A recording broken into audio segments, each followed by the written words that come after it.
कराची में breaking news समाचार कंदासीं। कराची में स्ट्रीट क्राइम ते ज़ाब्तो न थी सघियो आहे। पुर सदर रीगल चौक ते मौजूद बैटरी की दुकान में खुलेआम लुट करे फरार थी विया। धरती टीवी वाक़े जा CCTV फुटेजिस हथ करे वरिता आहिनि। CCTV फुटेजिस में ॾिसी सघिजे थो त 2 पोरू सोलर प्लेटूं ऐं बैटरी की दुकान में दाख़िल थी आराम सां फुल लुट करे फरार थी वञनि था। ख़बर वासा कराची मां शेयर कई पिया। कराची में स्ट्रीट क्राइम ते ज़ाब्तो न थी सघियो आहे। पोरू सदर रीगल चौक ते मौजूद बैटरी की दुकान में खुलेआम फुल लुट करे फरार थी विया। बिल्कुल नाज़िन, कराची खां ख़बर मोकिलियो पिया। कराची में स्ट्रीट क्राइम ते ज़ाब्तो न अची सघियो आहे। पोरू सदर रीगल चौक ते मौजूद बैटरी जी दुकान में खुलेआम फुर लुट करे फरार थी विया।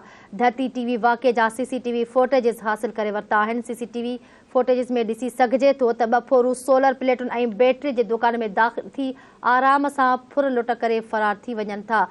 इन ई हवाले सां धरती टीवी न्यूज़ जो रिपोर्टर इसाक सर्किल लाइन ते मौजूद आहे। जी इसाक, कहिड़ा तफ़सील आहिनि?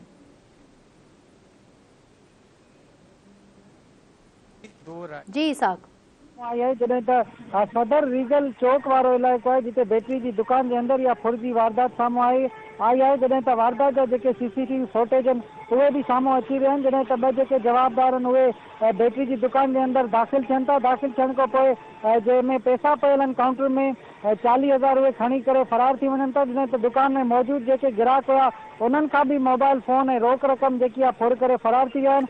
जॾहिं त जवाबदार जेको आहे क़ीमती सामान फोन ऐं ॿियो जेको सामान खणी फरार थी विया आहिनि। जॾहिं त जेके फुटेज आहिनि उन्हनि में जवाबदारनि खे बासानी फरार थी ॾिसी सघिजे थो।